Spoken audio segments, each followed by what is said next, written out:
नमस्कार दोस्तों, स्वागत है आपका स्टडी फॉर सिविल सर्विसेज में।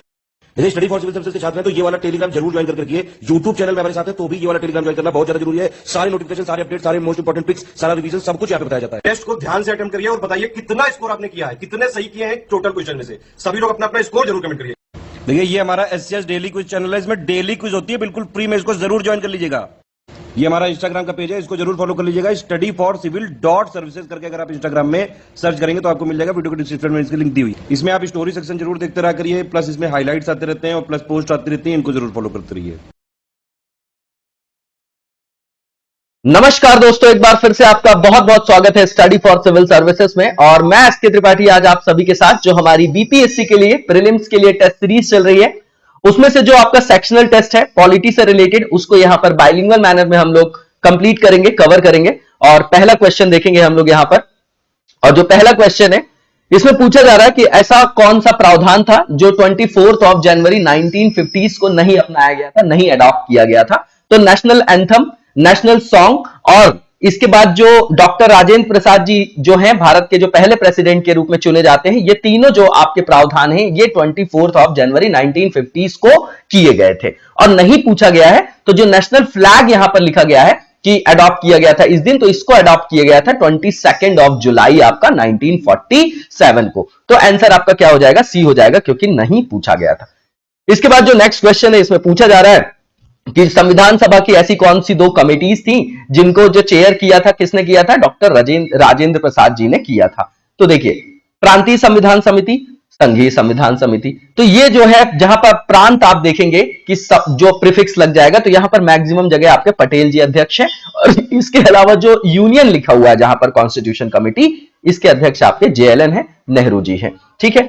इसके बाद जो नेक्स्ट लिखी गई है यहां पर कि जो संचालन समिति है ना, संचालन समिति लिखी गई है, इसके दोनों के अध्यक्ष कौन है? डॉक्टर राजेंद्र प्रसाद है। और एक और जो प्रक्रिया नियम समिति है, मतलब प्रक्रिया नियम समिति और संचालन समिति की अध्यक्षता डॉक्टर राजेंद्र प्रसाद जी ने किया था। तो इसका आंसर आपका डी हो जाएगा। इसके बाद नेक्स्ट क्वेश्चन देखेंगे, इसमें हमको ऑड वन को पिक करना है। एक तरफ आपकी कमिटीज के नाम है, एक तरफ उनके चेयरपर्सन के नाम दिए गए हैं, उनसे संदर्भित व्यक्तियों के। तो एक तरफ फाइनेंस और स्टाफ कमेटी लिखा गया है, इसके अध्यक्ष आपके डॉक्टर राजेंद्र प्रसाद थे, बिल्कुल ठीक है। दूसरा जो लिखा गया है कि क्रेडेंशियल कमेटी, और इसके सामने इन्होंने जीवी मावलेकर लिखा है, ये बिल्कुल गलत है। इसके जो आपके इससे संदर्भित है वो आपके अल्लादी कृष्णा स्वामी अय्यर थे आपके, ठीक है ना। और इसके बाद यही गलत है, तो यही आंसर हो जाएगा। सदन समिति जो लिखा हुआ है उसके अध्यक्ष आपके पट्टाभी सीतारामैया जी थे। और कार्य संचालन समिति जो है डॉक्टर के एम मुंशी। अब देखिए, कार्य संचालन समिति थी ये, और ऊपर संचालन समिति की बात कर रहे थे, स्टीयरिंग कमेटी उसको बोलते हैं, ठीक है ना। और ये जो है आपकी ऑर्डर ऑफ बिजनेस कमेटी, दोनों में कंफ्यूज मत होइएगा, ठीक है ना। ये इंपॉर्टेंट है फैक्ट आपका। इसका आंसर आपका क्या हो जाएगा? बी हो जाएगा। इसके बाद जो नेक्स्ट क्वेश्चन इसमें पूछा जा रहा है कि कौन सी ऐसी कमेटी थी संविधान सभा के अंतर्गत जो बहुत महत्वपूर्ण समितियों के अंतर्गत नहीं आती थी, ठीक है ना। तो जो कमेटी आपकी चीफ कमिश्नर्स प्रोविंसेस के लिए बनी थी वो इतनी इंपॉर्टेंट नहीं थी, इंपॉर्टेंट तो सभी थी लेकिन इतनी इंपॉर्टेंट नहीं थी। रिलेटिव कॉन्सेप्ट है, जैसे प्रारूप समिति बहुत ज्यादा इंपॉर्टेंट थी, ठीक है ना। और उसके अलावा प्रक्रिया नियम समिति भी, ठीक है ना। राज्यों के लिए जो समिति थी वो भी आपकी है ना, तो राज्यों से संदर्भित है ये आपका, है ना। लेकिन जो आपकी मुख्य आयुक्तों के प्रांतों के लिए समिति थी ये आपकी लघु समितियों में से एक है ना, प्रमुख समितियों में से नहीं है। तो इसका आंसर आपका ए हो जाएगा। इसके बाद जो नेक्स्ट क्वेश्चन इससे पूछा जा रहा है कि संविधान सभा में जो संविधान के मुख्य प्रारूपकार थे उनको किसको जो है नियुक्त किया गया था? चीफ जो आपके किसकी बात करें? ड्राफ्ट्समैन की बात कर रहे हैं, तो ये आपके एस एन मुखर्जी हैं, बिल्कुल कंटेक्चुअल पार्ट है आपका। इसके बाद जो नेक्स्ट क्वेश्चन इससे पूछा जा रहा है कि किसे जो है सेक्रेटरी नियुक्त किया गया था, अपॉइंट किया गया था कॉन्स्टिट्यूएंट असेंबली का, तो ये भी बिल्कुल कंटेक्चुअल पार्ट है आपका। ये आपका एवी जो है कौन है? HVR अयंगर। क्या नाम है इनका? HVR अयंगर नाम है, ठीक है ना। तो ये थे, ये किसी भी ऑप्शन में आपको दिखाई दे रहे हैं? नहीं दिखाई दे रहे हैं, तो ई हो जाएगा। None of the above, more than one of the above, तो नन ऑफ द अबव है, ई हो जाएगा। इसके बाद जो नेक्स्ट क्वेश्चन है पूछा जा रहा है कि जो कैलीग्राफी है हिंदी वर्जन ओरिजिनल कॉन्स्टिट्यूशन का, तो वो किसके द्वारा किया गया था, है ना। हिंदी संस्करण का सुलेखन इसको बोला जाता है। तो ये आपके वसंत कृष्णा वैद्य हैं, ए में दिया गया है, यही आंसर हो जाएगा। इसके बाद जो नेक्स्ट क्वेश्चन इसे पूछा जा रहा है कि जो ब्रिटिश भारतीय प्रांत थे उनको कितनी सीटें मिली थी, ये चुनाव के संदर्भ में बात कर रहे हैं आपके संविधान सभा के लिए। तो भारत की संविधान सभा की बात करें तो इसमें टोटल जो एलोकेशन सीट्स का किया गया था, है ना, वो आपका देखिए 11 जो है ब्रिटिश भारतीय प्रांत को था, है ना, 11 उनको सीट 292। उसके बाद देशी रियासतें जो थी आपकी उनको मिली थी 93, और जो मुख्य चीफ कमिश्नरी जिसको मुख्य आयुक्तों के प्रांत बोलते हैं उनको 4 सीट मिली थी। ठीक है ना, ये टोटल हो गई। अब इसमें पूछा जा रहा है कि देशी रियासतों को, तो कितना हो गया देशी रियासतों को, आपको बताइए यहां पर देशी रियासतें जो है 93 हो गई। ठीक है ना, और ब्रिटिश भारतीय प्रांत जो है उनको कितना मिला था 292 हो गया। तो आंसर क्या हो जाएगा आपका, बताइए, आंसर आपका बी हो जाएगा। बिल्कुल सिंपल है आपका ये क्वेश्चन।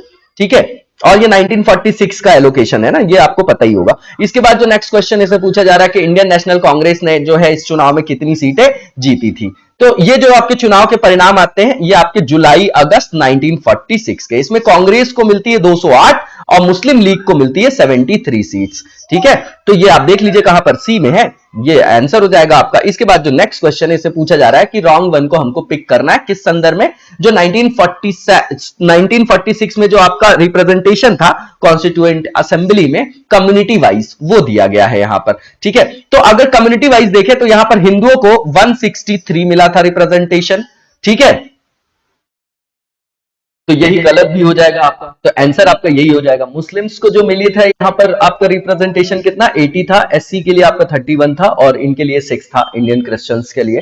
ठीक है ना, तो बाकी सब ठीक गया है, ये रिप्रेजेंटेशन देख जाइएगा। इसके बाद जो नेक्स्ट क्वेश्चन इसमें पूछा जा रहा है कि 1947 में जो आपका गठन किया गया कॉन्स्टिट्यूएंट असेंबली का, संविधान सभा का, उसमें से किन दो जो आपकी कम्युनिटीज हैं उनको इक्वल रिप्रेजेंटेशन जो था वो मिला हुआ था। ठीक है ना, तो देखिए बिल्कुल इक्वल की बात करेंगे अगर आप, तो एंग्लो इंडियंस और पारसीज, एंग्लो इंडियन और पारसीज दोनों को जो है 3-3 जो है रिप्रेजेंटेशन मिला था, है ना। ये सीट्स की बात करें, बैकवर्ड ट्राइब्स की बात करें तो 6 थी, सिख को 4 मिला हुआ था। ठीक है ना, तो इसका आंसर आपका डी हो जाएगा। इसके बाद जो नेक्स्ट क्वेश्चन है इसमें पूछा जा रहा है कि 1947 31 ऑफ दिसंबर 1947 को कौन सा ऐसा इंडियन प्रोविंस था जिसको भारत की संविधान सभा में न्यूनतम सीटें मिली थी। ठीक है, तो ये जो न्यूनतम सीटें मिली थी आपकी वो दिए हुए विकल्पों में ये आपका वेस्ट बंगाल था, इनको मिली थी 19। ठीक है, संयुक्त प्रांत की बात करें अगर, यहां पर जो लिखा गया है इनको मिला था 55। ठीक है, इसके बाद मद्रास की बात करें तो 49 है। ठीक है, बॉम्बे को यहां पर 21 मिला था, तो आंसर क्या हो जाएगा आपका सी हो जाएगा। इसके बाद जो नेक्स्ट क्वेश्चन है इसमें पूछा जा रहा है कि 31 दिसंबर 1947 को इसी संविधान सभा के चुनाव में जो है सबसे अधिक सीटें किसको मिली थी। ठीक है, तो सबसे अधिक सीटें अगर जो उपलब्ध विकल्पों के हिसाब से देखा जाए तो इसमें किसको मिली थी, मैसूर को जो है 7 मिलती है, त्रावणकोर को 6 मिलती है, ग्वालियर को 4 मिलती है और बड़ौदा को आपके 3 मिलती है। तो आंसर क्या हो जाएगा इसमें, मैसूर हो जाएगा। ठीक है, इसके बाद जो नेक्स्ट क्वेश्चन है इसमें पूछा जा रहा है कि कौन सा जो है वो आपका सही विकल्प है ना, जो आपके संविधान सभा के सेशन से रिलेटेड है। तो पहला सेशन 1946 बिल्कुल ठीक है आपका, दूसरा जो है आपका 1947 ये भी ठीक है, और तीसरा जो लिखा गया है यहां पर, देखिए ध्यान से देखिएगा, जो तीसरा लिखा गया है यहां पर ये 1947 और 11th सेशन आपका 1949 लिखा गया है ना। तो देखिए जो पहला सेशन है 9 से 23 दिसंबर 1946, दूसरा देखेंगे आप तो 20 से 25 जनवरी 1947, तीसरा देखेंगे तो 28 अप्रैल से 2 मई 1947।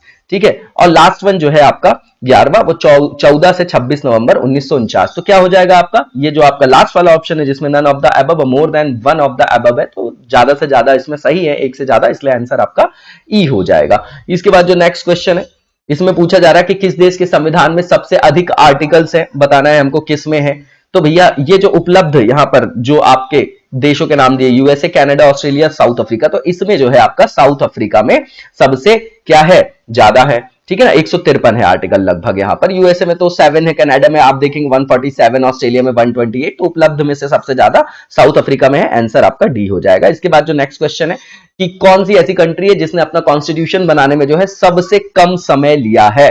तो ये आपका 4 महीने से भी कम लिया है, किसने, यूएसए ने। 1776 में जब यहां पर क्रांति होती है यूएसए की, आपको पता है, उसके बाद फिर बिल ऑफ राइट्स वगैरह के बारे में आप लोगों ने सुना होगा, संविधान के बारे में, है ना। और उसके बाद कनाडा जो है आपका, कनाडा लगभग 2 साल और 6 महीने, ऑस्ट्रेलिया को 9 ईयर लगे थे और साउथ अफ्रीका को 1 ईयर लगा था संविधान बनाने में, तो आंसर आपका ए हो जाएगा। इसके बाद नेक्स्ट जो क्वेश्चन इसमें पूछा जा रहा है कि कब जो है हमारे नेहरू जी ने ये घोषणा की थी कि स्वतंत्र भारत का जो संविधान होगा वो एडल्ट फ्रेंचाइज, वयस्क मताधिकार के आधार पर निर्वाचित संविधान सभा द्वारा तैयार किया जाएगा, है ना, और इसमें कोई बाहरी हस्तक्षेप नहीं होगा। तो ये 1939 है, ठीक है ना, 1939 है। त्रिपुरी और हरिपुरा ये सब आप लोगों ने सुना होगा, उसी टाइम की ये सब घटनाएं हैं। तो आंसर क्या हो जाएगा आपका, क्या होगा इसका आंसर आपका सी हो जाएगा। देखिए 1938 में जो है ये आपकी घोषणा की गई थी, ये याद रखिएगा इसमें, ठीक है ना। 1938 में जो है ये आपकी घोषणा की गई थी, फिर उसको इंप्लीमेंट 1939 से किया गया, ठीक है। आंसर आपका क्या हो जाएगा, सी हो जाएगा। इसके बाद जो नेक्स्ट क्वेश्चन है इसमें पूछा जा रहा है कि भारतीय राष्ट्रीय कांग्रेस ने ऑफिशियली जो है पहली बार कब यह डिक्लेयर किया था कि भारत के संविधान को तैयार करने के लिए एक संविधान सभा की आवश्यकता है, कब ऐसी मांग किया था उन्होंने, ऑफिशियल की बात कर रहे हैं, ठीक है। तो ये ऑफिशियल जो है 1935 है, जो इसमें कहीं भी नहीं दिया गया है, इसलिए आपका ई हो जाएगा, नन ऑफ द अबव, ठीक है। इसके बाद जो नेक्स्ट क्वेश्चन इसमें पूछा जा रहा है कि फिल इन द ब्लैंक्स में भारत के लिए एक संविधान सभा का विचार पहली बार दिया गया, तो मानवेंद्र नाथ रॉय एमएन रॉय ने दिया था ये आपका विचार सबसे पहले, ठीक है, और 1934 में दिया था, तो आंसर आपका बी हो जाएगा। इसके बाद जो नेक्स्ट क्वेश्चन है इसमें पूछा जा रहा है कि कौन सा ऐसा आर्टिकल है जिसके अंतर्गत संघ और राज्यों के लिए जो है लोक सेवा आयोग है ना, जो पब्लिक सर्विस कमीशन है उससे रिलेटेड प्रावधान, तो ये 315 है, स्टेट पीसीएस भी और आपका यूनियन पब्लिक सर्विस कमीशन भी उसके अंतर्गत। 312 की बात करेंगे तो क्या है, ऑल इंडिया सर्विसेज है ना। तो यहां पर 315 किसी में दिखाई दे रहा है, नहीं दिखाई दे रहा है, तो इसमें भी नन ऑफ द अबव, इसका आंसर आपका ई हो जाएगा। बाकी भी इंपॉर्टेंट आर्टिकल से देख जाइएगा, ठीक है ना, उन्मुक्तियों की बात है, सेवा सर्विसेज की बात है, कंडीशंस की बात है। इसके बाद जो नेक्स्ट क्वेश्चन इसमें पूछा जा रहा है कि संविधान सभा द्वारा भारत का जो संविधान है वो कब अपनाया गया था, तो 26 नवंबर 1949। आप देखते भी होंगे प्रीएम्बल में आत्मार्पित अंगीकृत करने का जो आपका दिनांक है वो यही है। इसके बाद इसमें जो है कितने आर्टिकल्स थे उस टाइम पे ये पूछा जा रहा है, तो 395 आर्टिकल्स थे और 8 अनुसूचियां थी, उसके बाद 4 ऐड होंगी, 9th जो लैंड रिफॉर्म से रिलेटेड है, 10th जो एंटी डिफेक्शन, 11th पीआरआई से रिलेटेड, 12th जो है म्युनिसिपैलिटी से रिलेटेड है, अनुसूचियों की बात कर रहा हूं मैं। तो 395 और 26 दिसंबर 1949, तो इसका आंसर आपका क्या हो जाएगा बताइए जरा। 349, देखिए यहां पर 395 और 26 नवंबर 1949 जो है डी में दिया गया, ये दिसंबर लिखा है, तो आंसर क्या हो जाएगा आपका, यहां पर डी होगा आंसर, ठीक है ना। ध्यान से देख जाइए, जो कंफ्यूज होने की जरूरत नहीं है, 26 नवंबर 1949, 395 आर्टिकल डी में दिया गया, आंसर डी होगा। इसके बाद जो नेक्स्ट क्वेश्चन इससे पूछा गया कि कौन सी ऐसी कैरेक्टरिस्टिक है, विशेषता है जो ब्रिटिश कॉन्स्टिट्यूशन से नहीं ली गई है, ठीक है। तो प्रेरोगेटिव जो आपकी रिट है, ठीक है, ये लिया गया है। पार्लियामेंट्री प्रिविलेजेस बिल्कुल लिया गया है, क्योंकि पार्लियामेंट्री फॉर्म ऑफ डेमोक्रेसी जो है हमने वहीं से अडॉप्ट किया है। इसके बाद इंडिपेंडेंस ऑफ जुडिशरी, ये आपका यूएसए का स्पेसिफिक फीचर है, और जुडिशरी से रिलेटेड जो भी इनोवेशंस है हमने यहीं से लिया है। इसके बाद बाइकैमरलिज्म, ये भी हमने ब्रिटिशर से लिया है, तो आंसर आपका क्या हो जाएगा, सी हो जाएगा, क्योंकि ये यूएसए से लिया है हमने, ठीक है, एकीकृत न्यायपालिका और इंडिपेंडेंट।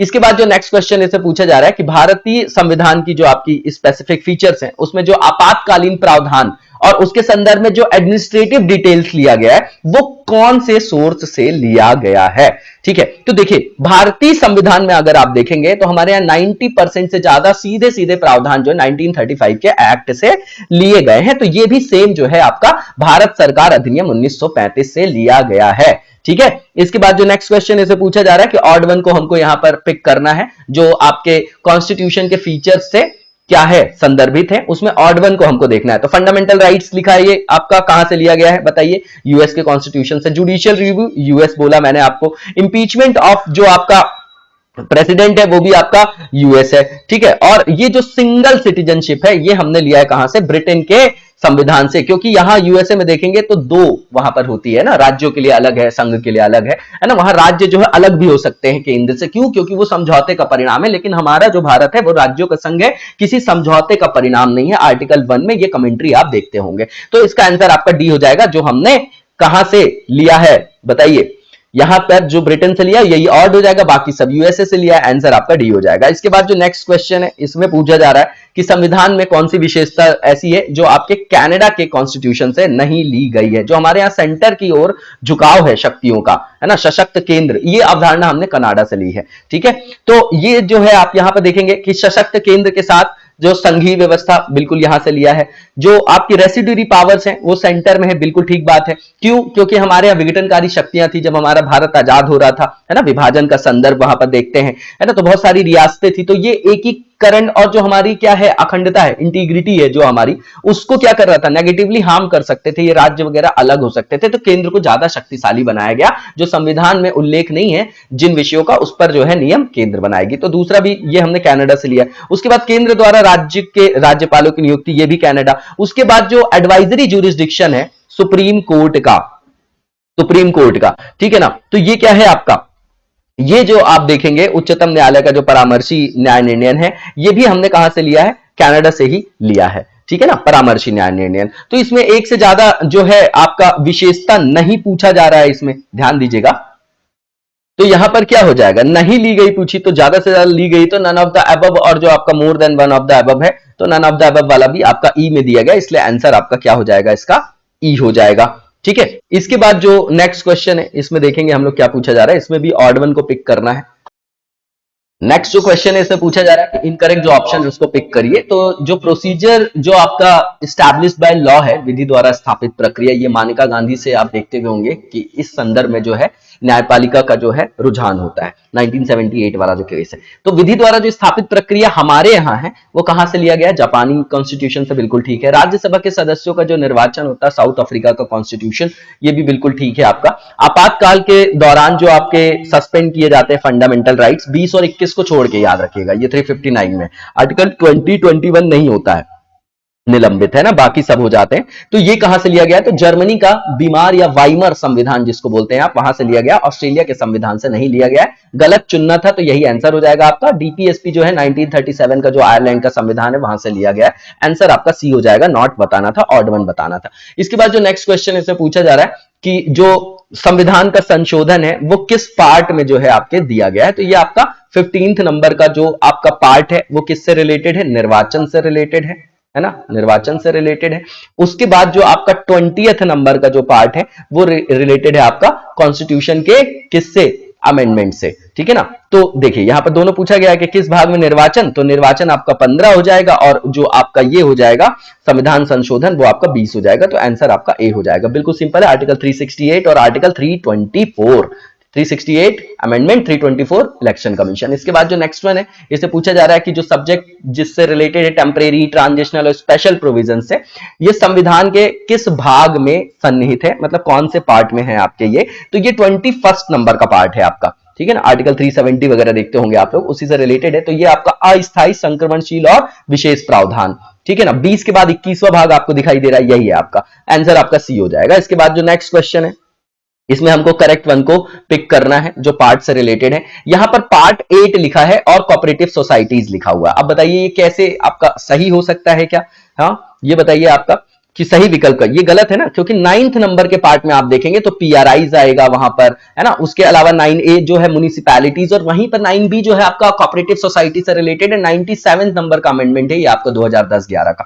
तो ये गलत है। दूसरा भाग 9 जो है पंचायतों से, बिल्कुल ठीक। भाग 9A आपका यूनियन टेरिटरीज, तो बताइए यूनियन टेरिटरीज कहां पर है आपका, आर्टिकल 239 देखते होंगे, ए देखते होंगे, है ना, AA देखते होंगे, तो वहां से रिलेटेड है। 9B जो है आपका वो जो आपकी नगर पालिकाओं से रिलेटेड है, ठीक है ना, नगर पालिकाओं से रिलेटेड है, ठीक है।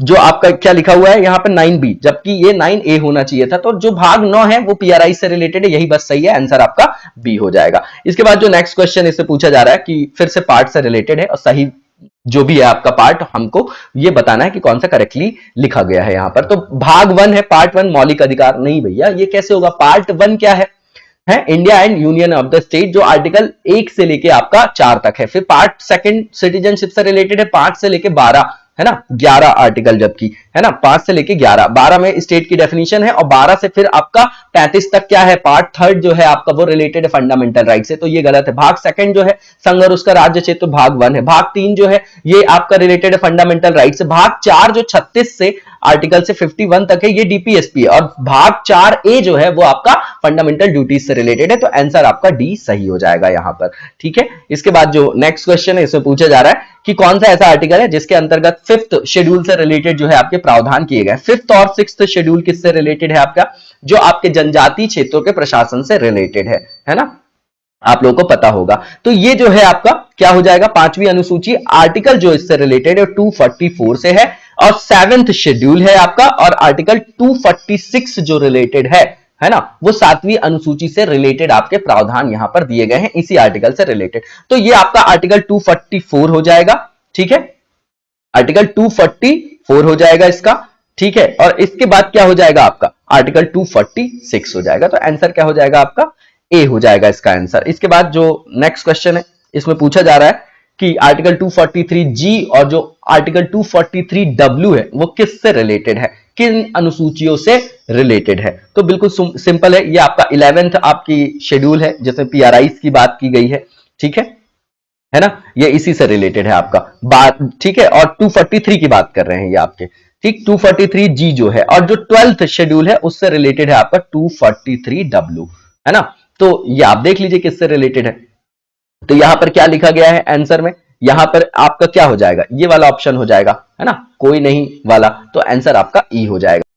और क्यों हो जाएगा, क्योंकि 9वीं अनुसूची आपका लैंड रिफॉर्म भूमि सुधार से रिलेटेड है, 10वीं आपकी दल बदल से रिलेटेड है ना। तो आंसर आपका ई हो जाएगा। इसके बाद नेक्स्ट क्वेश्चन जो है इसमें पूछा जा रहा है कि कौन से ऐसे नीचे जो आपके पदाधिकारी अथॉरिटी हैं वो आपके 3rd शेड्यूल जो है आपके संविधान के, उनके अनुसार शपथ नहीं लेते हैं, ठीक है ना। तो यहां पर जो लिखा गया है कि जो स्टेट का लेजिस्लेचर है, राज्य विधानमंडल, उसके लिए निर्वाचन के लिए उम्मीदवारी, ठीक है, इसका है राज्यों के राज्यपाल, ठीक है ना। तो ये जो है इसके अंतर्गत जो है इसमें नहीं लेते हैं शपथ, जो है इस अनुसार नहीं लेते हैं, जो आर्टिकल जो आपके 3रे नंबर की अनुसूची में दिया गया है। तो आंसर आपका यही हो जाएगा, ठीक है। उसके अलावा राज्य विधानमंडल के सदस्य और उच्च न्यायालयों के न्यायाधीश, इनके सब में जो है इन सब का जो प्रावधान 3री अनुसूची में है। तो नहीं पूछा गया था, इसलिए राज्यपाल हो जाएगा, आंसर आपका बी हो जाएगा। इसके बाद जो नेक्स्ट क्वेश्चन है इसमें पूछा जा रहा है कि कौन सा ऐसा अमेंडमेंट था जिसके द्वारा जो उड़िया लैंग्वेज है उसका नाम बदलकर उड़िया कर दिया गया। तो ये आपका 96 नंबर का अमेंडमेंट है 2011 का। देखिए कहां पर है, बी में दिया गया, आंसर आपका बी हो जाएगा। इसके बाद जो नेक्स्ट क्वेश्चन इससे पूछा जा रहा है कि जो सिंधी लैंग्वेज थी उसको 8वीं अनुसूची में आपको पता है 22 भाषाएं हैं अब, है ना। तो कौन सा ऐसा अमेंडमेंट था जिसके द्वारा सिंधी भाषा को इस शेड्यूल में जोड़ा गया था, ठीक है। तो ये 21st अमेंडमेंट है और 1969 का है, ठीक है। अब देखिए यहां पर किसी में दिया गया है क्या, ये नहीं दिया गया है, ठीक है। तो ये सिंधी भाषा जो है आपका वो 1967 है, ठीक है ना, 1967 है ये, और 21st अमेंडमेंट है, ध्यान दीजिएगा, 69 है नहीं है, 67 है ना, ईयर भी याद रखना है। तो 21st अमेंडमेंट दिया है लेकिन 1968 दिया है, तो इसका आंसर आपका नन ऑफ द अबव ई हो जाएगा। याद रखिएगा 1967 है, 21वां संविधान संशोधन है जिसके द्वारा 8वीं अनुसूची में सिंधी भाषा को जोड़ा गया है, 67 21st अमेंडमेंट। इसके बाद जो नेक्स्ट है इसमें पूछा जा रहा है कि जो कोंकणी, मणिपुरी और नेपाली भाषा है इसको कौन से अमेंडमेंट से जोड़ा गया है ना। तो ये 71st अमेंडमेंट है और 1992 का है, तो ए में दिया गया है, यही इसका आंसर भी हो जाएगा। इसके बाद फिर 2003 वाला अमेंडमेंट है, उस पर बेस्ड क्वेश्चन है ये कि कौन सा अमेंडमेंट है जिसके द्वारा बोडो, डोगरी, मैथिली और संथाली भाषाओं को जोड़ा गया आपका, ठीक है। तो ये आपका 92nd अमेंडमेंट है और कौन सा ईयर है, 2003 है, ठीक है ना, 92nd और 2003 आपका डी में लिखा गया, इसका आंसर आपका डी हो जाएगा। इसके बाद जो गोदावरी वाटर डिस्प्यूट ट्रिब्यूनल है उसको कब स्टैब्लिश किया गया, तो ट्रिब्यूनल्स की बात संविधान में article 323 sub clause A sub clause B में है। ए में सारे एडमिनिस्ट्रेटिव आ जाएंगे, इसको छोड़ के बाकी ट्रिब्यूनल्स बी में आते हैं। इसी के अंतर्गत जो है आपका inter state water dispute act आता है, रिवर बोर्ड एक्ट आता है 1956 का, ये सब नदी विवाद से संदर्भित है। तो यहां पर गोदावरी जल विवाद न्यायाधिकरण की स्थापना देखेंगे हम तो 1969 में होती है, ठीक है। और ये किसके किसके बीच विवाद है, तो महाराष्ट्र होगा, आप मैप में देखेंगे तो आपको समझ में आ जाएगा, महाराष्ट्र है, ठीक है। यहां पर कर्नाटक है, आंध्र प्रदेश, मध्य प्रदेश और उड़ीसा है, ठीक है ना। तो इसमें देखिए कहां पर आ रहा है ये आपका 1969 और केरला लिखा गया है यहां पर, तो ये आपका आ जाएगा क्या इसके अंतर्गत, बताइए आप कि अंतर्गत नहीं आता है पूछा है तो महाराष्ट्र आएगा, कर्नाटक आएगा, मध्य प्रदेश आएगा, लेकिन नहीं आएगा तो केरला और 1969, तो आंसर आपका सी हो जाएगा, ध्यान दीजिएगा। इसके बाद जो नेक्स्ट क्वेश्चन इससे पूछा जा रहा है नर्मदा जल विवाद न्यायाधिकरण के अंतर्गत नहीं आता है, तो अगर मैप की जानकारी है हमें तो हम इजीली जो है इसको क्या कर सकते हैं, रिकॉग्नाइज कर सकते हैं, ठीक है। तो नर्मदा जल विवाद न्यायाधिकरण ये 1969 का है, कृष्णा जल विवाद न्यायाधिकरण ये भी 1969 का है। अब नर्मदा का अगर आप देखेंगे तो सरदार सरोवर अभी न्यूज में भी था, राजस्थान आ जाएगा आपका, गुजरात आ जाएगा, उसमें एमपी आ जाएगा और महाराष्ट्र आ जाएगा। लेकिन कृष्णा का देखेंगे तो कर्नाटक आएगा आपका, आंध्र प्रदेश और उसके पहले महाराष्ट्र आएगा। तो नहीं पूछा है इसमें किसमें? नर्मदा जल विवाद में। तो राजस्थान आएगा, गुजरात आएगा, मध्य प्रदेश आएगा, छत्तीसगढ़ आएगा क्या?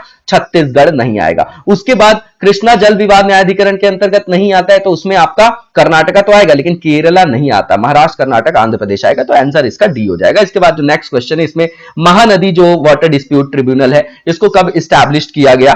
तो ये जो है आपका 2018 में। किसके किसके बीच विवाद है? तो उड़ीसा और छत्तीसगढ़ के बीच में क्या है? विवाद है। ठीक है, तो ये आपका क्या हो जाएगा? देखिए कहीं पर दिया है उड़ीसा और छत्तीसगढ़ और आपका साथ में 2018, तो 2018 जो है उसके साथ ऐसा तो कुछ दिया नहीं गया है, तो ई हो जाएगा इसका, है ना, नन ऑफ द अबव। इसके बाद जो नेक्स्ट क्वेश्चन है, इसमें पूछा जा रहा है कि कौन सा ऐसा राज्य है या यूटी है, संघ राज्य क्षेत्र, जो दक्षिणी क्षेत्रीय परिषद, है ना, जोनल काउंसिल की बात कर रहे हैं। ये आपका जो ये सब क्षेत्रीय परिषदों का गठन है वो 1956 के स्टेट रीऑर्गेनाइजेशन एक्ट से बनाया जाता है। और नॉर्थ ईस्टर्न के लिए जो आपकी काउंसिल है, जो आपका 1971 वाला जो आपका पूर्वोत्तर परिषद के लिए जो आपका एक्ट है वो अलग है। ठीक है, तो इसके अंतर्गत आप देखेंगे उत्तर, दक्षिण, पूर्व, पश्चिम और मध्य में बांटा गया है जोनल काउंसिल को। तो इसमें पूछा जा रहा है कि कौन उसका सदस्य नहीं है, किसका? सदन वाली जो जोनल काउंसिल है। नॉर्मली मैप बेस्ड क्वेश्चन है। सदन वाली अगर जोनल काउंसिल की बात करेंगे तो इसमें आंध्र प्रदेश आएगा, तेलंगाना आएगा, कर्नाटक आएगा, तमिलनाडु आएगा, केरला आएगा और पुडुचेरी आएगा। चेन्नई उसका हेडक्वार्टर है। तो इसमें नहीं आएगा आपका लक्षद्वीप, यही इसका आंसर हो जाएगा, जो कि आपका किसमें दिया गया? डी में दिया गया है, क्योंकि नहीं पूछा था। इसके बाद जो नेक्स्ट क्वेश्चन इसे पूछा जा रहा है कि मध्य क्षेत्रीय परिषद का सदस्य कौन सा नहीं? मैप बेस्ड क्वेश्चन है। अब सेंट्रल वाले में कौन आएगा? यूपी आता है, झारखंड आता है, एमपी आएगा, उसमें सीजी आएगा इसमें, और इसका जो मुख्यालय है वो इलाहाबाद है। ठीक है, तो महाराष्ट्र और इलाहाबाद, है ना, लिखा गया है। इसमें मुख्यालय तो इलाहाबाद में है। और कौन नहीं आता है? तो इसमें महाराष्ट्र नहीं आता भैया। ठीक है ना, महाराष्ट्र इसके अंतर्गत नहीं आता है, तो यही इसका आंसर हो जाएगा बी। इसके बाद जो नेक्स्ट क्वेश्चन इसे पूछा जा रहा है 1947 का जो फ्री इंडिया का, इंडिपेंडेंट इंडिया का जो आपका कैबिनेट था, पहला मंत्रिमंडल, उससे संदर्भित जो मेंबर है और डिपार्टमेंट है, उससे सही जो भी आपका विकल्प है उसको हमको यहां पर आइडेंटिफाई करना है। ठीक है, तो यहां पर देखेंगे मौलाना अबुल कलाम आजाद जी को डिपार्टमेंट शिक्षा दिया गया था। बिल्कुल ठीक है, यही आंसर भी हो जाएगा। जॉन मथाई को इन्होंने लिखा है कि कम्युनिकेशन है, जबकि इनको रेलवे और परिवहन दिया गया था।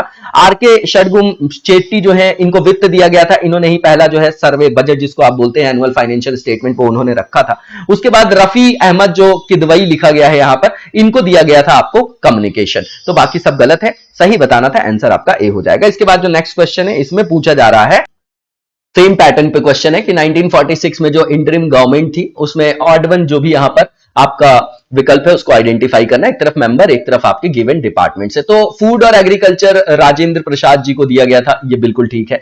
वित्त जो है आपका यहां पर दिया गया था लियाकत अली खान को, ये भी बिल्कुल ठीक है। इसके बाद जो वाणिज्य लिखा गया है, ये यहां पर गजनफर अली खान लिखा गया है, ये गलत है आपका। ये जो आपके चुंदरीगर थे, क्या नाम था इनका?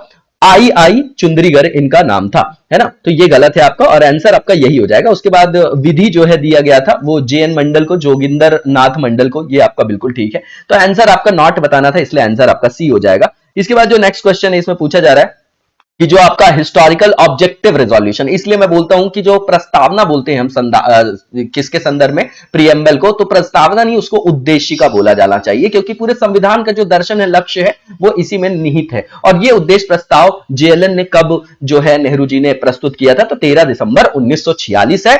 इसका आंसर आपका बी हो जाएगा, बिल्कुल कंटेक्चुअल पार्ट है। इसके बाद जो नेक्स्ट क्वेश्चन इसे पूछा जा रहा है कि 28 अप्रैल 1947 को कितने स्टेट्स के अंतर्गत जो रिप्रेजेंटेटिव थे, संविधान सभा के सदस्य बन गए थे? कितने राज्यों के जो रिप्रेजेंटेटिव थे, तो मतलब कितने राज्य? तो इसमें 6 राज्य थे। कितने थे? 6 स्टेट से। इसका आंसर आपका बी हो जाएगा। इसके बाद जो नेक्स्ट क्वेश्चन हमारा उसको देखेंगे। इसमें पूछा जा रहा है कि ऑड वन जो भी आपका विकल्प है उसको हमको यहां पर चयनित करना है। जो आपका वेस्ट बंगाल का जो स्मरण पत्र था, मेमोरेंडम था 1977 का, उससे रिलेटेड है आपका ये क्वेश्चन। ठीक है, तो इसमें संविधान में उल्लिखित जो शब्द है यूनियन या संघ, इसकी जगह संघीय शब्द रखा जाए, संघीय शब्द रखा जाए, ये लिखा गया है ना। यूनियन और फेडरल आप समझ रहे होंगे, पहला जो वर्ड लिखा गया है यहां पर, ठीक है ना। गलत को हमको क्या करना है, यहां पर चूज करना है। ठीक है, तो ये तो आपका ठीक है ना। उसके बाद आप देखेंगे कि 356 और 357 जो आपका राष्ट्रपति शासन से रिलेटेड है, ठीक है। और 360 वित्तीय आपातकाल, इसको बोला गया कि निरस्त किया जाना चाहिए था, ठीक है ना। ये इसमें जो है था, गलत बताना है इसमें कि जो नहीं था। नए राज्यों के निर्माण और जो वर्तमान स्टेट से उनके पुनर्गठन में राज्यों की सहमति अनिवार्य बनाई जाए, ये भी इन्होंने जो है इसमें सम्मिलित किया गया था और राज्यसभा को लोकसभा के बराबर शक्तियां प्रदान की जाए। तो ये सब था इसमें। और पूछा है गलत, तो गलत कोई नहीं है, तो नन ऑफ द अबव और जो आपका मोर than one of the above है वो आएगा आपका ई हो जाएगा, नन ऑफ द अबव। इसके बाद जो नेक्स्ट क्वेश्चन इससे पूछा जा रहा है, राजमन्नार जो कमेटी थी, ये सेंटर स्टेट रिलेशन से रिलेटेड है, आपका सदर्न स्टेट से रिलेटेड है 1971 का। तो इससे संदर्भित गलत विकल्प का हमको चयन करना है। तो इसने क्या बोला था रिकमेंडेशन के संदर्भ में कि एक इंटर स्टेट काउंसिल जो है वो सेटअप की जानी चाहिए, ठीक है ना। तो ये बिल्कुल बोला था इन्होंने। फिर इन्होंने ये भी बोला था कि वित्त आयोग को एक स्थायी निकाय बनाना चाहिए। इसके बाद इन्होंने बोला कि प्लानिंग कमीशन को डिसॉल्व कर दे और उसके स्थान पर एक स्टैच्यूरी बॉडी को बनाना चाहिए। ये भी ठीक है, ठीक है। उसके बाद यहां पर अविशिष्ट जो शक्तियां इन्होंने बोला राज्यों को आवंटित किया जाना चाहिए। तो गलत बताना है तो भैया गलत है नहीं इसमें कोई, तो इसका आंसर आपका ई हो जाएगा फिर से, ठीक है ना, क्योंकि नन ऑफ द अबव वाला जो ऑप्शन है आपका वो ई में है ना, जिसमें दोनों होते हैं, मोर देन वन और नन ऑफ द अबव। इसके बाद जो नेक्स्ट क्वेश्चन है इसमें पूछा जा रहा है कि जो सेंट्रल गवर्नमेंट है उसने 1966 में कितने सदस्यीय प्रशासनिक सुधार आयोग, इसके अध्यक्ष कौन थे, मोरारजी देसाई, आप लोगों को पता है, ठीक है। तो कितने सदस्य जो थे इसमें थे, तो 6 सदस्य थे और केंद्र राज्य संबंधों को सुधारने के लिए इन्होंने 22 जो है रिकमेंडेशन दी थी। तो 6 और 22 डी में है, इसका आंसर आपका डी हो जाएगा। सरकारिया कमीशन की बात करें, यह भी सेंटर स्टेट रिलेशन से, पंची कमीशन भी उसी से रिलेटेड है। तो जो सरकारिया आयोग का गठन किया गया वो कब किया गया था, तो 1983 में किया गया है और पंची कमीशन जो है वो 2007 में सेटअप किया गया। इसका आंसर आपका बी हो जाएगा। इसके बाद जो नेक्स्ट क्वेश्चन है ये रेगुलेटिंग एक्ट से रिलेटेड है 1773 में, और इसमें पूछा जा रहा है कि जब वो सुप्रीम कोर्ट उस रेगुलेटिंग एक्ट के अंतर्गत बनाया गया, इसके मुख्य जो आपके न्यायाधीश थे उनका नाम एलिजा इम्पे था, ठीक है ना, याद रखिएगा, कंटेक्चुअल पार्ट है। और इसमें टोटल 3 थे आपके, ठीक है। एक सर्वोच्च न्यायालय का इसमें प्रावधान किया गया था और इसमें एक मुख्य न्यायाधीश थे और 3 अन्य न्यायाधीश सम्मिलित थे, है ना। तो इसमें कितने अन्य न्यायाधीश, तो 3 थे और एक आपके मुख्य न्यायाधीश थे। तो आंसर आपका क्या हो जाएगा, ए हो जाएगा। इसके बाद जो नेक्स्ट क्वेश्चन है 1793 का चार्टर एक्ट है ना। लैंड जो परमानेंट लैंड सेटलमेंट देखते होंगे आप लोग, है ना, जो आपकी स्थायी बंदोबस्त है कॉर्नवालिस का, इसी दौरान है आपका। तो ये जो आपका चार्टर एक्ट है इसमें भारत में कंपनी के व्यापार के एकाधिकार को कितने सालों के लिए बढ़ा दिया गया, तो हमेशा 20 सालों का प्रावधान देखेंगे। 1813 में फिर वहां पर मोनोपोली खत्म करेंगे, है ना, जहां पर चाय और शक्कर जो है वो बच जाएगा, है ना। चाय और जो आपका चीन है ना, चीनी नहीं है वो, याद रखिएगा, चीन है वो, चाय और चीन का व्यापार है। यहां पर शुगर को लेके जो है 1813 वाले में कंफ्यूजन होता है। तो ये 20 साल के लिए बढ़ाया जाता है, इसमें कोई डाउट बिल्कुल नहीं है, ठीक है। तो 20 इसका जो डी में दिया गया वही आंसर हो जाएगा, ठीक है। इसमें एकाधिकार को बढ़ाया गया। अब एकाधिकार का अंत 1813 से होगा क्योंकि यूरोप में डेमोक्रेसी आने लग जाएगी अब, इसलिए। तो नेक्स्ट वन है कि किस एक्ट से जो है लोगों को प्रबुद्ध करने के उद्देश्य से ईसाई मिशनरियों को भारत में आने की और प्रचार करने की स्वतंत्रता अनुमति दी गई, तो यह 1813 का एक्ट है ना, और इसी के द्वारा दी गई। इसके द्वारा जो है ये एजुकेशन के लिए भी जो है वहां पर क्या दिया जाता है, वित्त का प्रावधान किया जाता है पहली बार। और उसके अलावा इसका एक इंपॉर्टेंट प्रोविजन 1813 का ये है कि चाय और चीन इसके साथ व्यापार को छोड़ के बाकी एकाधिकार को खत्म करेंगे, कंपनी के व्यापारिक एकाधिकार को, और 1833 के चार्टर एक्ट से पूर्णतः व्यापारिक एकाधिकार को खत्म किया जाएगा, ठीक है। तो ये इसका आंसर आपका 1813 हो जाएगा। बाकी भी इंपॉर्टेंट चीजें मैंने आपको बता दी है। इसके बाद जो नेक्स्ट क्वेश्चन है इसमें पूछा जा रहा है कि नीचे दिए गए जो सेंटेंस है उसमें सही वाले को हमको यहां पर पिक करना है, ठीक है। तो पहला लिखा गया है कि जो भारत में कंपनी के क्षेत्रों को पहली बार जो है ब्रिटिश आधिपत्य क्षेत्र कहा गया, पहली बार, है ना, कंपनी टेरिटरीज के अंतर्गत उसको ब्रिटिश पोजेशंस का माना गया। उसके बाद ब्रिटिश सरकार को कंपनी के कार्यों और भारत में उसके प्रशासन पर सर्वोच्च नियंत्रण भी दिया गया, ठीक है। तो ये जो आपका एक्ट है वो कौन सा है, 1784 का ये आपका पिट्स इंडिया एक्ट है, ठीक है। पिट्स इंडिया एक्ट है ये आपका, जो कि किसी ऑप्शन में नहीं है, इसलिए आंसर आपका नन वाला हो जाएगा, जो कि आपका ई में दिया गया है, ठीक है। इसके बाद जो नेक्स्ट क्वेश्चन है इसमें भी हमको करेक्ट वन को पिक करना है। इसमें यह बोला जा रहा है कि इसमें यह सेंटेंस कहा गया था कि कंपनी में भारतीयों को किसी पद, कार्यालय और रोजगार को हासिल करने से वंचित नहीं किया जाएगा। कुल मिलाकर यहां पर ओपन कंपटीशन की बात की जा रही है। तो आप खुद ही दिमाग लगा सकते हैं कि ये 1833 का चार्टर एक्ट है, बिल्कुल ये जो है आपका कॉमन सेंस का क्वेश्चन है। इसके बाद जो नेक्स्ट क्वेश्चन है 1853 से फिर खुली प्रतियोगिता परीक्षा भी होगी। इसके बाद जो नेक्स्ट क्वेश्चन इसे पूछा गया है कि 1935 का जो India government of India act है उसमें कितनी धाराएं और अनुसूचियां थी। तो ये बहुत वृहद संविधान था, इसमें 321 जो है आपकी वो क्या थी, धाराएं थी, और अनुसूचियों की बात करें तो 10 थी। तो आंसर आपका सी हो जाएगा। इसके बाद जो नेक्स्ट क्वेश्चन है इसमें यह पूछा जा रहा है कि जो आपका एक्ट है गवर्नमेंट ऑफ इंडिया एक्ट 1935, इसमें केंद्र और जो यूनिट्स मतलब स्टेट्स हो गए, प्रोविंस हो गए, कमिश्नरी वाले क्षेत्र हो गए, इसको बोला जाता है यूनिट्स। तो केंद्र और इकाइयों के बीच जो शक्तियों को जो 3 लिस्ट में बांटा गया था, है ना, जैसे यूनियन है, स्टेट है, कॉन्करेंट है। तो इस अधिनियम में जो संघीय सूची और राज्य सूची थे, है ना, जो यूनियन लिस्ट और स्टेट लिस्ट थी, है ना, जिसको फेडरल भी बोल सकते हैं आप स्टेट लिस्ट को, तो इसमें कितने विषय थे ये बताना है ना। तो इसमें जो है संघीय सूची में अगर आप देखेंगे यूनियन में तो 59 जो आपके थे सब्जेक्ट थे, राज्य सूची में 54 थे और समवर्ती सूची में 36 थे, है ना। तो इसमें 59 और 54 स्टेट और यूनियन पूछा है, तो आंसर आपका ए हो जाएगा। इसके बाद जो नेक्स्ट क्वेश्चन इसे पूछा जा रहा है कि करेक्ट जो भी आपका ऑप्शन उसको पिक करिए। तो इसमें यह बोला जा रहा है कि इसने presidency corporation, chamber of commerce, विश्वविद्यालय और जमींदारों के लिए जो है अलग प्रतिनिधित्व का प्रावधान किया, है ना। तो ये जो सेपरेट इलेक्टोरेट की व्यवस्था है ये 1909 से मॉर्ले मिंटो से स्टार्ट होती है, ये आप लोगों को पता है, और ये भी प्रावधान वहीं से किया गया। पहली बार हमारे यहां कम्युनल जो है वहीं से रिप्रेजेंटेशन आरंभ होता है ना, मॉर्ले मिंटो। इसका आंसर आपका बी हो जाएगा, ठीक है। फिर धीरे धीरे बढ़ता जाएगा ये मॉन्टेग्यू चेम्सफोर्ड में एंग्लो इंडियंस को देंगे, क्रिश्चियंस को देंगे, है ना, फिर आगे सिख को देंगे, फिर हरिजन वर्ड जुड़ेगा 1935 में, 32 वाला पूना संकट आप लोगों ने सुना होगा, वो सब आप लोगों को पता होगा। इसके बाद जो नेक्स्ट क्वेश्चन इसे पूछा जा रहा है कि जो भी सेंटेंस है इसमें करेक्ट वन को हमको पिक करना है कि ये जो एक्ट है इसके द्वारा देश में पहली बार जो बाइकैमरलिज्म मतलब द्विसदनीयता और प्रत्यक्ष चुनाव की प्रणाली की शुरुआत की गई। तो ये सबसे पहली बार 1919 का जो आपका भारत शासन अधिनियम है, जिसको मॉन्टेग्यू चेम्सफोर्ड रिफॉर्म भी बोलते हैं, वही इसका आंसर हो जाएगा 59, इसका डी हो जाएगा। इसके बाद जो नेक्स्ट क्वेश्चन है इसमें हमको ये बताना है, सही को पिक करना है कि इसने बंगाल, नॉर्थ वेस्ट वाला जो आपके प्रोविंसेस थे और पंजाब, इसके लिए नई जो है आपकी क्या बनाया, लेजिस्लेटिव काउंसिल्स को सेटअप किया। कौन सा ऐसा एक्ट था आपका, तो ये आपका 1861 का इंडियन काउंसिल एक्ट है। यहीं से आईपीसी वगैरह भी देखते होंगे आप लोग। तो इसका आंसर क्या हो जाएगा आपका, सी हो जाएगा, ठीक है ना। और इनकी स्थापना फिर 1862, 66 और 97 में क्रमशः की जाएगी, ठीक है ना।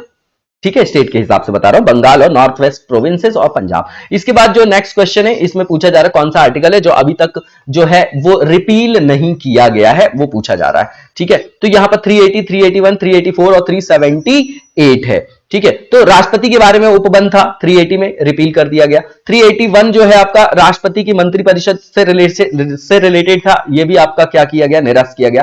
384 राज्यपालों की काउंसिल से रिलेटेड था, है ना, मंत्रिपरिषद से, वो निरस्त किया गया। 378 जो है लोक सेवा आयोगों के बारे में जो यहां पर उपबंध दिया गया है वो आपका संदर्भित है इससे, तो ये रिपील नहीं किया गया है। 61 का आपका आंसर डी हो जाएगा, ठीक है। इसके बाद जो नेक्स्ट क्वेश्चन है इसमें पूछा जा रहा है कि करेक्ट वन को यहां पर पिक करना है। पहला ये आर्टिकल 352, तो ये आपका किससे रिलेटेड है, ये आपका नेशनल इमरजेंसी है। 356 की बात करें तो प्रेसिडेंट रूल है। 360 की बात करें तो ये फाइनेंशियल इमरजेंसी, तो कोई भी इसमें सही नहीं है। उसके बाद संघ की राजभाषा की बात करें अगर हम, तो ये कौन सा आर्टिकल है, official language of the union की बात करें तो आर्टिकल 343 है। मातृभाषा से रिलेटेड 350A आप लोगों को पता होगा, तो ये यहां पर जो सही पूछा था वो आंसर आपका डी हो जाएगा। इसके बाद जो नेक्स्ट क्वेश्चन है इसमें पूछा जा रहा है कि जो नगर पालिका म्युनिसिपैलिटीज की बात कर रहे हैं, है ना, तो उनके गठन और नगर पालिकाओं की संरचना से संदर्भित जो है इंपॉर्टेंट आर्टिकल को बताना है, जो उससे संदर्भित जो है एक्यूरेट आर्टिकल जो है, ठीक है। तो नगर पालिकाओं के गठन की अगर हम बात करें तो ये 243Q है। क्या है, 243Q है, देखिए इसमें दिया गया है। उसके बाद नगर पालिका और नगर पालिकाओं की संरचना मतलब स्ट्रक्चर की बात करें तो ये आर है, आर से स्ट्रक्चर है आपका। 243 जो है आपका, ठीक है, वो आर है आपका, ठीक है। तो ये इसका आंसर क्या हो जाएगा आपका, ए हो जाएगा इसका आंसर, ठीक है ना। ये इंपॉर्टेंट आर्टिकल्स है, जेड भी देख लीजिएगा, है ना, कहां पर वित्त आयोग है, कहां निर्वाचन आयोग है, ये सब इंपॉर्टेंट आर्टिकल्स है, ये आते ही हैं रेगुलर सारे पीसीएस एग्जाम्स में। आंसर ए हो जाएगा। इसके बाद जो नेक्स्ट क्वेश्चन इसमें रॉन्ग वन को पिक करना है। ग्राम सभा 243A जो दिया गया है यहां पर देखिए बिल्कुल ठीक है। 243B की बात करें तो इसमें पंचायतों का गठन है। 243D की बात करें अगर हम, है ना, डी की बात कर रहे हैं अगर हम, तो वो क्या है आपका, बताइए जरा। ये आपका कंपोजिशन ऑफ पंचायत है, बिल्कुल ठीक है, और यही आंसर हो जाएगा। 243F की बात करेंगे अगर हम लोग, जो यहां पर दिया गया है, तो F किसके लिए, डिस्क्वालिफिकेशन है ना, डिस्क्वालिफिकेशन है किसके लिए, जो आपकी मेंबर्स के लिए है 243F में, ठीक है ना, F में। इसके बाद जो 243C देख लिया हमने, F देख लिया है, B देख लिया है ना, तो इसका आंसर क्या हो जाएगा, C जो है 243D जो है वो आपका सही हो जाएगा, ठीक है। पंचायतों की संरचना से रिलेटेड है, कंपोजिशन ऑफ पंचायत, तो बताइए 243D होगा कि C होगा, कंफ्यूज होने की बिल्कुल आवश्यकता नहीं है। ये आपका सही है, ये सही है आपका, और ये सही है आपका। गलत बताना था, और ये 243D लिखा गया है पंचायतों की संरचना, जबकि ये होगा आपका 243C होगा आपका। ठीक है, तो यहां पर गलत पूछा गया था, तो 243D जो है वो यहां पर गलत लिखा गया, क्योंकि जो स्ट्रक्चर या कंपोजिशन पंचायत का वो रिलेटेड आपका 243C से। डी में जो है रिजर्वेशन की बात की गई, गलत बताना था, इसलिए आंसर आपका क्या हो जाएगा, सी हो जाएगा। इसके बाद जो नेक्स्ट क्वेश्चन है इसमें पूछा जा रहा है कि जिला न्यायाधीश है ना, अपॉइंटमेंट ऑफ डिस्ट्रिक्ट जजेस की बात कर रहे हैं और पूछ रहे हैं कौन सा आर्टिकल है, तो आर्टिकल 233 है, वेरी इंपॉर्टेंट। इसके बाद जो एडमिनिस्ट्रेशन ऑफ यूनियन टेरिटरीज है, यह आर्टिकल 239 है, मैंने पहले भी बताया आपको, तो इसका आंसर आपका बी हो जाएगा, बिल्कुल कंटेक्चुअल पार्ट है। इसके बाद जो नेक्स्ट क्वेश्चन है इसमें पूछा जा रहा है कि गलत विकल्प बताइए, तो पहला आर्टिकल 214 है आपका, हाई कोर्ट्स फॉर स्टेट्स है इसमें, है ना, राज्यों के लिए उच्च न्यायालय का गठन है इसमें। ठीक है, तो बिल्कुल ये आपका क्या है बताइए, ठीक है। उसके बाद उच्च न्यायालयों का गठन जो है वो 216 में है, ये भी ठीक है। 219 की बात करें तो जो भी आपके हाई कोर्ट्स हैं उसमें जो शपथ लेते हैं, या है ना, जो आपकी शपथ लेते हैं जजेस वगैरह, वो उसका प्रावधान है, बिल्कुल ठीक है। 223 में कार्यवाहक जो मुख्य न्यायाधीश है ना, उसकी नियुक्ति का प्रावधान है। तो गलत पूछा है, तो गलत तो कोई है ही नहीं आपका, नन ऑफ द अबव वाला जो है आपका जो ऑप्शन है वो ई में दिया गया, इसलिए आंसर आपका ई हो जाएगा। इसके बाद जो नेक्स्ट क्वेश्चन है इसमें विधानसभाओं का जो स्ट्रक्चर है, लेजिस्लेटिव असेंबलीज है और लेजिस्लेटिव काउंसिल, उनके बारे में आर्टिकल पूछा जा रहा है। तो 169 है आपका, एक तो अपर हाउस जिसको बोलते हैं हम, है ना, विधान परिषद जो है आपका, और विधान, ठीक है, 169 में है, लेकिन अगर उसकी संरचना की बात करें तो 171 है, याद रखिएगा। संरचना लिखा हुआ है किसकी, composition of the legislative council, तो 171 में कंपोजिशन दिया गया है। और अगर विधानसभाओं की संरचना की बात करें तो 170 है, तो 170 और 171 डी में लिखा गया है, ठीक है ना। और विधान परिषद के उत्साधन या सृजन की बात 169 में। इसके बाद जो नेक्स्ट क्वेश्चन, इसमें जो गवर्नर आपके स्पेशल एड्रेस करते हैं सेशन को, है ना, सदन को, हाउस को, उसके बारे में पूछा गया है। और राष्ट्रपति द्वारा जो विशेष अभिभाषण दिया जाता है, ठीक है ना, उसके बारे में पूछा जा रहा है। तो राष्ट्रपति जी का जो स्पेशल एड्रेस है वो 87 है, ठीक है, और 11 माइनस करेंगे आप इसमें से तो 176 आएगा। तो 176 और 87 आपका बी में दिया गया है, इसका आंसर आपका बी हो जाएगा, ठीक है। इसके बाद जो नेक्स्ट क्वेश्चन, इसमें रॉन्ग वन को पिक करना है। Advocate general of the state for the state, तो अगर अटॉर्नी जनरल ऑफ इंडिया की बात करें तो आर्टिकल 76 है, 11 माइनस करिए तो 165 आएगा, सही है। राज्यपाल की नियुक्ति की बात करें तो 155 है, ये भी ठीक है आपका। 158 में जो है वो राज्यपाल की पदावधि, ये भी ठीक है आपका। 159 की बात करें तो इसमें शपथ या प्रतिज्ञान की बात की गई है, किसके द्वारा, राज्यपाल के द्वारा, जबकि 158 में यहां पर राज्यपाल की पदावधि दी गई, ध्यान दीजिएगा। 159 में शपथ या प्रतिज्ञान, बिल्कुल ठीक है। 158 जो लिखा है इसमें लिखते हैं ये कि term of office of governor, लेकिन ये जो बात है आपकी 156 में है कि जब हम अपॉइंटमेंट कर देंगे तभी तो उनके बारे में टर्म की बात करेंगे। तो 155 के बाद 156 में टर्म की बात की जाएगी उनके ऑफिस की, और 158 जो यहां पर लिखा गया है ये गलत लिखा गया है, ठीक है। तो यहां पर इसका आंसर गलत बताना था, इसलिए सी हो जाएगा। बताइएगा कमेंट बॉक्स में कि 158 में है क्या। 157, 163, 164 देखते हैं तो वहां से इनकी विवेकी शक्ति का प्रावधान निकलता है। 158 में क्या है बताइएगा आप लोग। इसके बाद जो नेक्स्ट क्वेश्चन, इसमें कैग से रिलेटेड जो भी आपकी स्थापना और गठन से संदर्भित जो सही विकल्प है उसको हमको बताना है यहां पर, ठीक है। तो जो आपका भारत के कैग और सुप्रीम कोर्ट की स्थापना और गठन, तो कैग 148 है और सर्वोच्च न्यायालय 124 आर्टिकल है आपका, ठीक है। तो यहां पर आप देख लीजिए कि किसमें दिया गया है, तो 148, 124 बी में दिया गया, आंसर बी हो जाएगा। इसके बाद नेक्स्ट क्वेश्चन, इसमें ऑड वन को पिक करना है, रॉन्ग वन को। आर्टिकल 78 संसद का गठन, बिल्कुल गलत है। 79 में है president plus upper house Rajya Sabha plus lower house Lok Sabha, article भी ऐसे ही है आपके, ठीक है ना। 78 में इनके कर्तव्य है प्रधानमंत्री के, राष्ट्रपति के संदर्भ में। 79 में संसद है, 80 में आपका अपर हाउस आएगा, 81 में लोअर हाउस आएगा, उसके बाद डीलिमिटेशन आएगा। बिल्कुल रैशनल के हिसाब से जो है तर्क के आधार पर पूरा संविधान बनाया गया, रटने की आवश्यकता नहीं है। गलत बताना है। राज्यसभा की संरचना 80, 81, लोकसभा 84 में जो संसद की सदस्यता के लिए योग्यता की बात कर रहे हैं, ठीक है ना। और 81 में ये लिखते हैं आपके, क्या लिखते हैं, ये 81 में आपका क्या है, लोकसभा की संरचना। तो बाकी सब सही है, गलत बताना तो ए ही गलत है आपका, आंसर आपका ए हो जाएगा, ठीक है। इसके बाद जो नेक्स्ट क्वेश्चन है, इसमें संसद के जो आपके सेशन होते हैं पार्लियामेंट के, उसमें प्रोरोगेशन, डिसोल्यूशन और सेक्रेटरिएट ऑफ पार्लियामेंट से रिलेटेड हमको यहां पर आर्टिकल बताना है। तो सत्र का अवसान मतलब दो सत्रों के बीच में थोड़ा सा गैप, विघटन मतलब उसको समाप्त करना, है ना, ये दो अलग अलग वर्ड हैं। तो ये किस आर्टिकल में दिया गया? तो ये आर्टिकल 85 है। और सेक्रेटरिएट की बात करें पार्लियामेंट की, तो ये 98 नंबर का आर्टिकल है।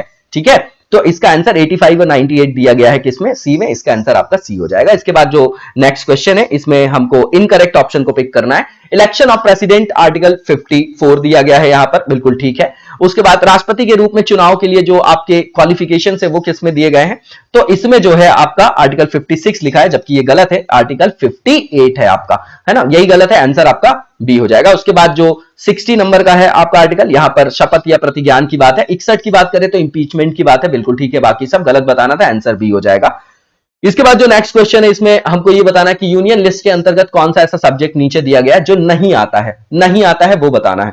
तो अगर यूनियन लिस्ट की बात करें तो इसमें जो आपकी सेविंग्स है पोस्ट ऑफिस की, ये आती है, ठीक है। उसके बाद बीमा की बात करें, इंश्योरेंस की, वो भी आती है आपकी। कल्टीवेशन की बात करें, मैन्युफैक्चरिंग की बात करें, ओपीएम की, और उसके जो एक्सपोर्ट की, तो वो भी आती है ना। इसके बाद निगम कर की बात करें तो वो भी आती है। तो नहीं आती पूछा है तो भैया नन ऑफ द अबव वाला आपका ऑप्शन कौन सा है? तो ई में है, इसका आंसर आपका ई हो जाएगा। इसके बाद जो नेक्स्ट क्वेश्चन है, इसमें पूछा जा रहा है कि कौन सा जो सब्जेक्ट है वो स्टेट लिस्ट के अंतर्गत नहीं आता है। तो स्टेट लिस्ट में आप देखेंगे तो टैक्सेस जो एग्रीकल्चर इनकम में है वो आता है, भूमि और भवनों पर कर भी आता है, विद्युत का जो भी कंजम्पशन करते हैं उसको सेल करते हैं उस पर भी आता है, और जो प्रति व्यक्ति कर है वो भी आपका आता है। कैपिटेशन टैक्सेस लिखे हुए हैं यहां पर, ठीक है। तो ये सारे के सारे आते हैं और नहीं पूछा गया तो फिर आपका आंसर आपका ई हो जाएगा, है ना। ये स्पेशल आपका ऑप्शन है बीपीएससी में, नन ऑफ द अबव और मोर than one of the above. इसमें ना बिल्कुल आराम से चलना है, बिल्कुल इसमें कंफ्यूज नहीं होना, बनते क्वेश्चन गलत नहीं करने हमको। इसके बाद जो नेक्स्ट क्वेश्चन इससे पूछा जा रहा है कि कंकरेंट लिस्ट के अंतर्गत कौन नहीं आता है, ठीक है।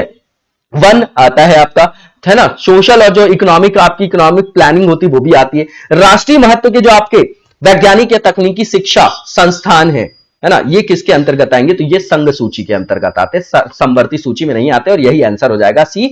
इसके बाद जनसंख्या नियंत्रण, परिवार नियोजन, ये भी आता है, तो इसका आंसर आपका क्या हो जाएगा? सी हो जाएगा, ठीक है। इसके बाद जो नेक्स्ट क्वेश्चन है, इसमें पूछा जा रहा है कि जो भी आपका वरीयता अनुक्रम है, टेबल ऑफ प्रेसिडेंस जिसको बोलते हैं, उसके अनुसार पहली प्राथमिकता किसको दी जाएगी? जो उपलब्ध विकल्प हैं यहां पर, ठीक है। तो राज्यों के राज्यपाल अपने अपने राज्य में बिल्कुल दिया जाएगा। फॉर्मर प्रेसिडेंट, ठीक है।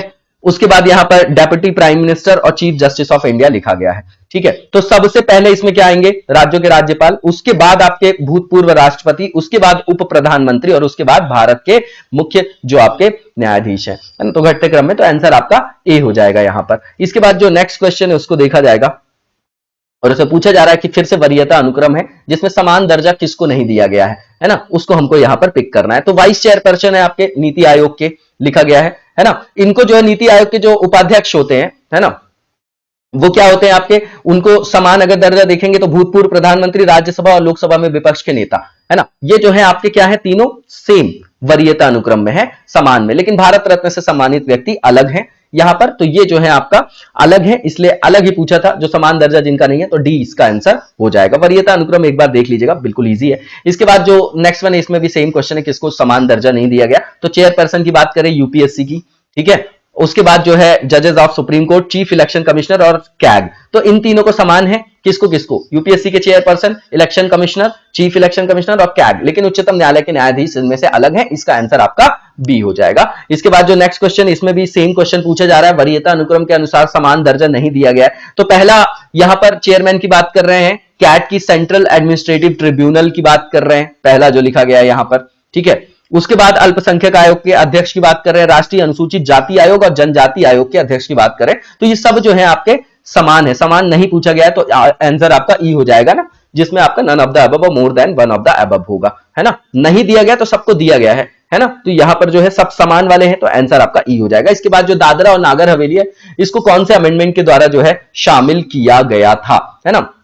तो ये आपका 10th नंबर का अमेंडमेंट है। कब इसको शामिल किया गया? 1961 में। तो आंसर आपका ए हो जाएगा। इसके बाद जो नेक्स्ट क्वेश्चन है, इसमें पूछा जा रहा है जो 9th नंबर का शेड्यूल है ना, वो 1951 में फर्स्ट जो आप अमेंडमेंट देखते हैं उसी से जोड़ा गया है क्या? बताइएगा मुझे कमेंट बॉक्स में। तो ये आपका कौन सा अमेंडमेंट है वो बताना है हमको यहां पर।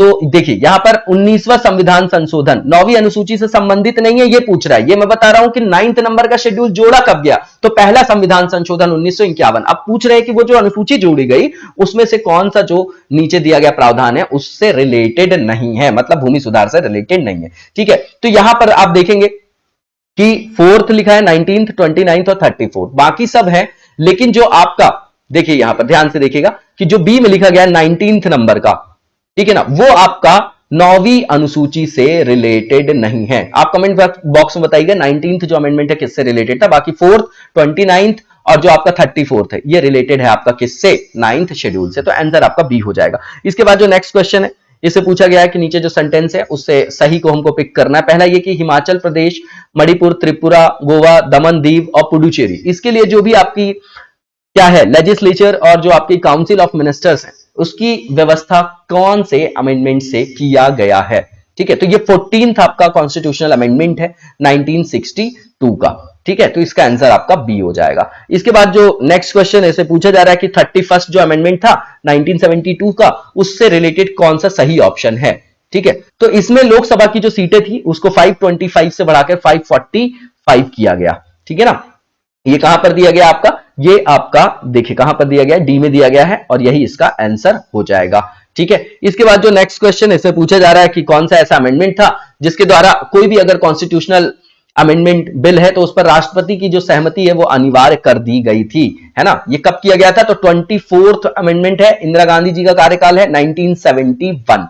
ठीक है, 24th अमेंडमेंट 1971, वेरी इंपॉर्टेंट। इसी के बाद फिर बेसिक स्ट्रक्चर आ जाएगा आपका जिसकी व्याख्या केशवानंद भारती बनाम स्टेट ऑफ केरला 1973 में दिया जाएगा। तो इसका आंसर आपका क्या हो जाएगा, सी हो जाएगा, 24th अमेंडमेंट 1971। इसके बाद पूछा जा रहा है कि कौन सा ऐसा अमेंडमेंट है जिसके द्वारा लोकसभा के जो इलेक्शन होते हैं विधानसभा के, तो उसमें जो आपकी वोटिंग की जो एज थी वो 21 से कम करके 18 कर देंगे। तो 61वां आपका अमेंडमेंट है और कब का है, 89 का है, क्या है आपका, राजीव गांधी जी की सरकार थी। 61st अमेंडमेंट 1989, इसका आंसर आपका बी हो जाएगा। इसके बाद जो नेक्स्ट क्वेश्चन है इसमें पूछा जा रहा है कि जो आपका national commission for backward classes है इसको कौन से अमेंडमेंट से जो है कॉन्स्टिट्यूशनल स्टेटस दिया गया है। तो ये आपका 102nd अमेंडमेंट है 2018 का।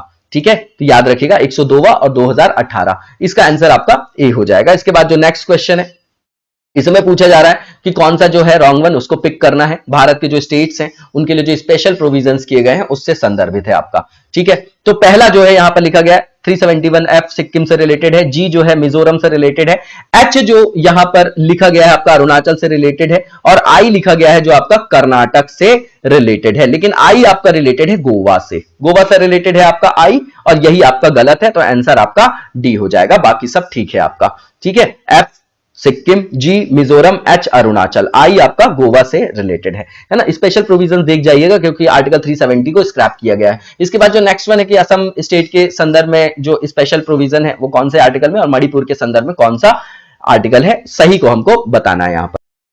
तो यहां आप देखेंगे तो असम से रिलेटेड आपका 371B है और 371C जो है आपका वो रिलेटेड है मणिपुर से।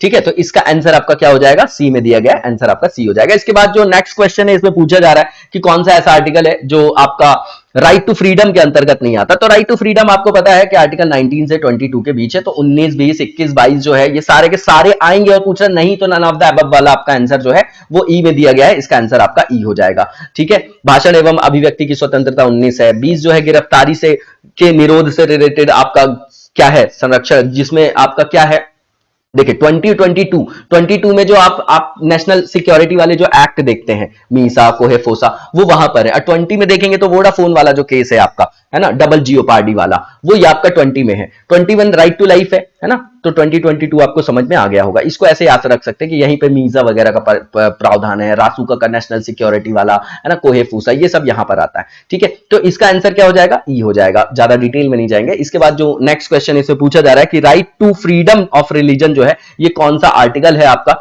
इसके अंतर्गत जो है कौन सा नहीं आता है। तो 25 से 28 आप देखेंगे अगर, तो इसमें क्या है, क्या आता है 25 से 28 में, राइट टू रिलीजन वाली बात है। लेकिन 29 और 30 जो है माइनॉरिटीज से के राइट से रिलेटेड है ना, वो भी आपका क्या है, धार्मिक शिक्षण एवं जो है उनके शिक्षण संस्थान से रिलेटेड है ना, उससे संदर्भित है आपका। ठीक है, तो आर्टिकल 29 नहीं आएगा इसमें। ठीक है, तो ये आपका अल्पसंख्यकों के हितों से संदर्भित वहां पर प्रावधान है 29, 30 दोनों में। तो 91 का आंसर आपका क्या हो जाएगा, डी हो जाएगा, ये नहीं आएगा इसके अंतर्गत, 25 से 28 आएगा। ठीक है, इसके बाद जो नेक्स्ट क्वेश्चन है, इसमें कौन सा प्रोविजन है जो संसद के सिंपल मेजोरिटी से संशोधित नहीं किया जा सकता है, वो बताना है हमको यहां पर।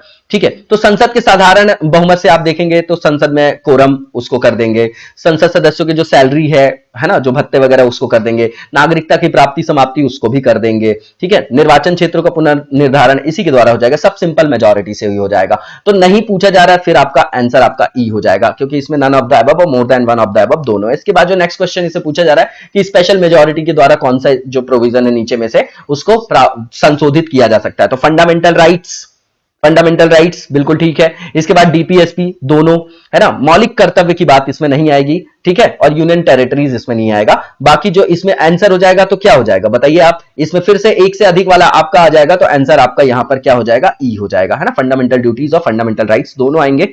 ठीक है ना, ये आपके क्या है, लक्ष्य हैं, जिनकी प्राप्ति के लिए फिर आगे आप जो है प्रावधान देखते हैं, मशीनरी, संसद, राज्य विधानसभा, ये सब उसी को प्राप्त करने के लिए जो डीपीएसपी और फंडामेंटल राइट्स में लक्ष्य है ना। सोशियो इकोनॉमिक डेमोक्रेसी जो है वो कहां है, डीपीएसपी में। इसके बाद जो नेक्स्ट क्वेश्चन इसे पूछा जा रहा है कि संसद का विशेष बहुमत और राज्यों की सहमति, जैसे जीएसटी है ना, ऐसा अमेंडमेंट, तो उसके अंतर्गत कौन सा संशोधन नहीं किया गया है या नहीं किया जाता। तो election of the president and it's manner जो पहला लिखा है आपका, बिल्कुल ठीक है, ये तो आपका किया जाता है। दूसरा, छठी अनुसूची जनजाति क्षेत्रों का प्रशासन, तो ये नहीं किया जाता, यही आंसर हो जाएगा। उसके बाद जीएसटी में तो किया ही गया और रिप्रेजेंटेशन ऑफ स्टेट पार्लियामेंट पे किया ही जाएगा, तो नहीं पूछा गया, इसलिए आंसर आपका बी हो जाएगा, बिल्कुल सिंपल है ना। ये संशोधन की बात कर रहे हैं, जो आपका विशेष है ना, बहुमत के द्वारा, फिर विशेष बहुमत प्लस आधे राज्यों के अधिक से अधिक विधानमंडलों की सहमति, ये आर्टिकल 368 में जो आपका वर्णन है। इसके बाद नेक्स्ट क्वेश्चन है आर्टिकल 32 के अंतर्गत सुप्रीम कोर्ट की शक्तियों से रिलेटेड है, जो है ना, उसको बताना है कि जिसको घोषित किया है किसने, सुप्रीम कोर्ट ने।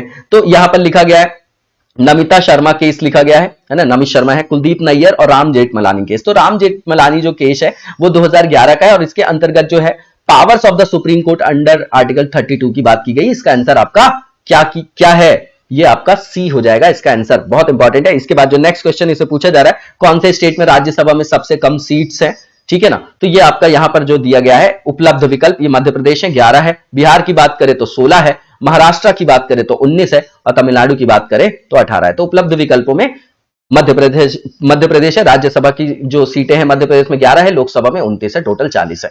ठीक है, इसके बाद जो नेक्स्ट क्वेश्चन है इसे पूछा जा रहा है कि राज्य और एक तरफ सीट्स दी गई लोकसभा का और सही विकल्प को यहां पर हमको चयन करना है। तो पहला असम में 14, यही सही है, आंसर यही हो जाएगा। मणिपुर दिया गया यहां पर 4 है ना, ये गलत है, आपका 60 है। मेघालय भी 60 है आपका, ठीक है, और त्रिपुरा भी जो है आपका वो क्या है, यहां पर देखिए, यहां पर जो दिया गया है ये आपका क्या है, सेलेक्ट करना है करेक्ट वन को हमको यहां पर। ठीक है, तो असम में जो दिया गया है यहां पर ध्यान से देखिएगा, ध्यान दीजिएगा, यहां पर सही बताना था हमको।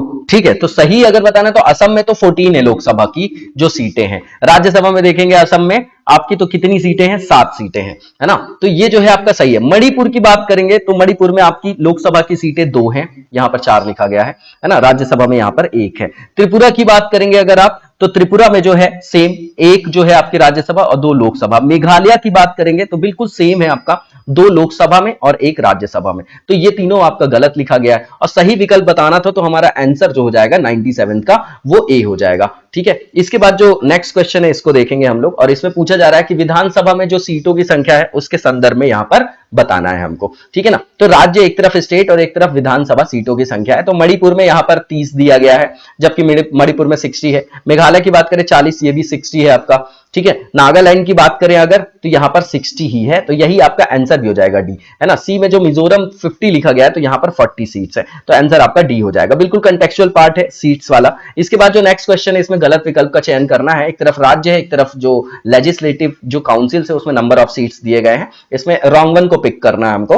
तो पहला यहां पर कर्नाटक में 75 लिखा गया है, ये ठीक है आपका। महाराष्ट्र में 78 लिखा गया है, ठीक है। तेलंगाना में 40 है, उत्तर प्रदेश में 100 है। तो गलत बताना था, तो इसमें फिर से वही ई ऑप्शन आ जाएगा, नन ऑफ द अबव वाला। इसके बाद जो नेक्स्ट क्वेश्चन इसे पूछा जा रहा है और लास्ट क्वेश्चन है आज के इस टेस्ट के डिस्कशन का, तो गुवाहाटी जो हाई कोर्ट है उसकी स्थापना कब की गई, तो 1948 में की गई थी। और इसके क्षेत्राधिकार के अंतर्गत क्या नहीं आता है ज्यूरिसडिक्शन में, वो तो देखिए आता क्या क्या है। गुवाहाटी जो हाई कोर्ट है उसके ज्यूरिसडिक्शन के अंतर्गत क्या क्या आता है, असम आएगा, नागालैंड आएगा आपका, मिजोरम आएगा उसमें और अरुणाचल प्रदेश आएगा आपका।